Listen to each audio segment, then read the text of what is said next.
Hi, I'm Mark Clegg for the Photographer Academy and welcome to the Flash Facts series.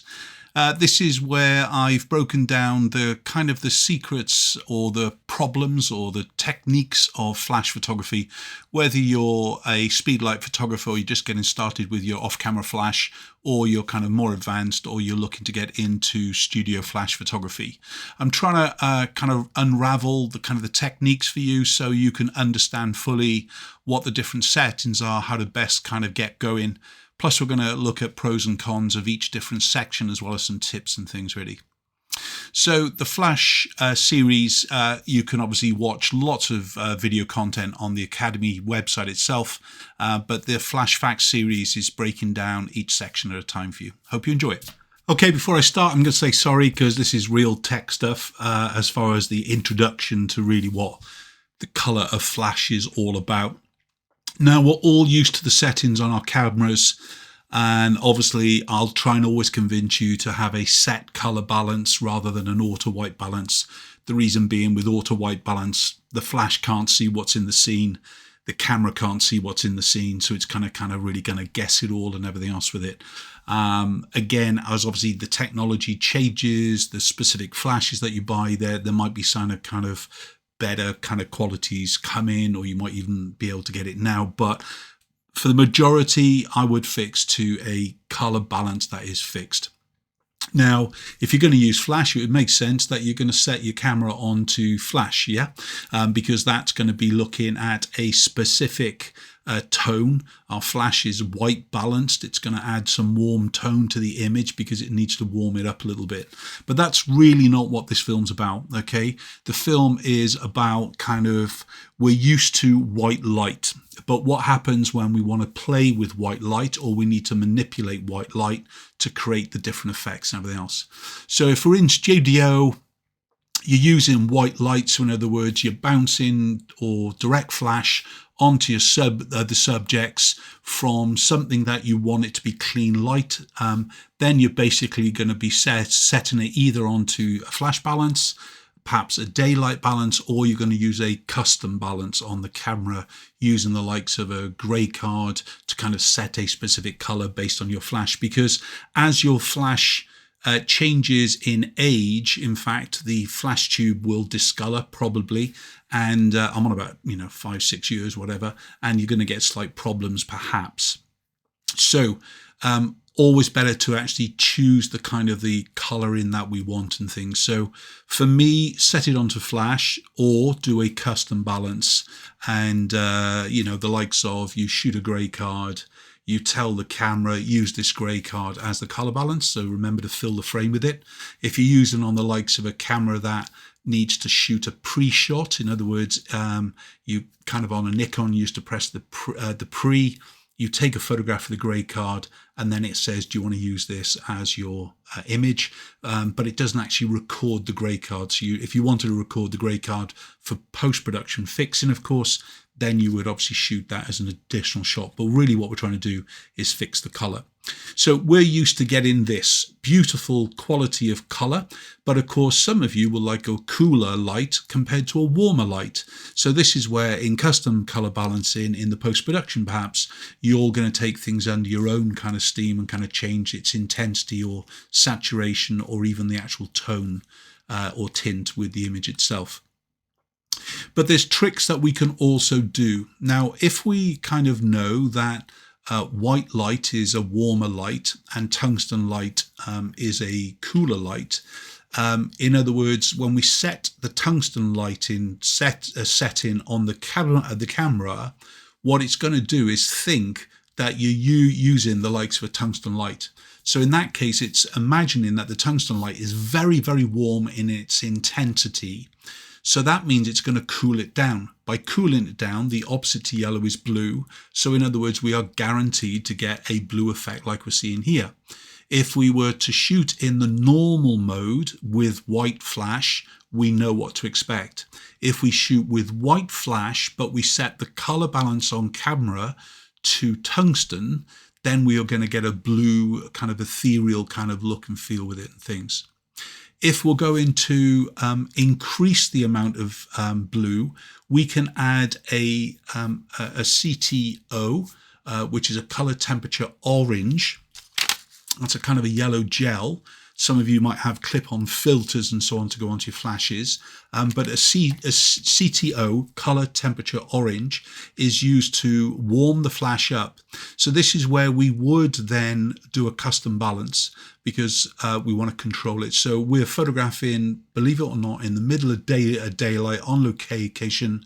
We've minimized the amount of kind of light hitting the subject, this amazing model Rio, but we've got a CTO onto the actual Fresnel flash here, just focusing onto the face to clean up the white light of the face, but everything else that's not seeing flash is blue, of course. So daylight is blue if you set your camera color balance into the tungsten mode as such.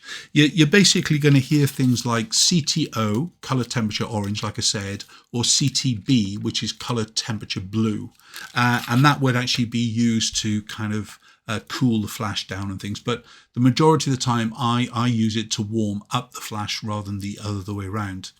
So when we start to look at these kind of tones within the image, the first thing is don't forget that flash is just not a correction to not enough light in a scene, but it's a creative tool that we can use to create amazing images, and we can play around with the color of the flash combined with the color settings on camera itself to get some great effects. Now, if we kind of just touch on it for a minute, let's kind of look at an image in post-production using white flash, but how the camera would see it as well. Because some people, when they've been on workshops with me in the past, the first thing that you go, well, hang on, Mark, how does yours look so good and mine looks not so good? It's usually because of camera setting, because I promise you I'm not doing anything clever. The only thing that I'm doing is setting the color balance in a set color. If I'm shooting in an auto white balance mode, it would actually try and fix the color tone. So if I was photographing against a green background, the camera in auto white balance might see the amount of green and try and actually fix it by adding more magenta in its color mix. If it saw a very, very deep blue kind of background, it would think there's too much blue in the scene. I need to cool that down. So again, it's really looking for gray. You know, color balance is the process of adjusting the intensities of colors within an image, usually the red, greens, and the blues. The goal is to render neutral colors. That's what it's trying to do in auto white balance. Don't get it confused with 18% gray as far as the exposure is concerned. This, we're talking about color. So let's have a quick look at an image in the post-production to see how we can kind of fix and change it there as well. So let's open this image. It's basically going to go into the like a develop module if you're using the likes of Lightroom. I'm in Adobe Camera Raw here, and remember they're the same processing engine anyway. So because we're talking about color, we need to kind of click onto the color. And this is the image as shot. So this would have been set on flash balance on camera. Now, if the camera was seeing this image, it would see all the pink gel, all the blue gel, all the light, and it would try and clean it up. And that's what I don't want it to do. Okay. When we're shooting on location, you want a quick shot. Yes, shoot it on auto white balance if you're kind of photographing on the likes of a JPEG. But as far as a RAW, it doesn't matter, of course, because we can kind of fix all the color later on. But remember, there is only so much color that we can fix before the kind of the file becomes too colorized. There's too much intensity of color and we can't kind of fix it. So if I just kind of shot and I just had a very deep blue on the face or a deep green on the face, I probably wouldn't be able to correct it fully and have to do a bit of work in Photoshop as well. But we're in the light mode here, so we're in as shot. If we put it into auto mode, it analyzes the image, it tries to correct the color temperature and gives you a result. Now, it would do something similar in camera, you know that, yes? If we go into the daylight mode, of course, it's going to warm things up because daylight is cool.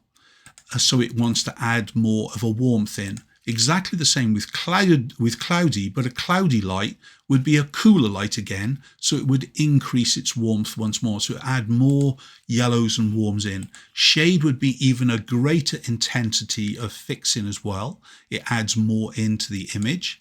As far as the tungsten though is concerned, it sees a tungsten bulb as a yellow bulb, so it would try and fix it by putting the opposite color on, which would be the kind of the blue image. And that's that ethereal kind of look that I was just showing you. Then we look at fluorescent, and that would obviously try and clean up. So it looks at the reds within the image. So it's kind of the opposite of the red is the kind of the cyan. So it starts to add in that cyany blue as a fix with it and things. And then we look at the kind of the flash balance, which is very much like a daylight balance. It warms things up. Different cameras for different things, of course. And then finally, you can go into a custom balance, choose an area within the image, click onto the actual area of the photograph that you want to be cleaned up, and then it would set it from there. But as you well know, if you kind of click around an image here, you're going to get some very weird colors because you're setting a color balance based on something specific. And that really is what I'm talking about as far as the color balance is concerned. We're trying to give it a set balance under our control. So we can either control the flash white light in the likes of the post-production to clean up and give us a kind of a neutral kind of coloring or a warm image, depends on what you want.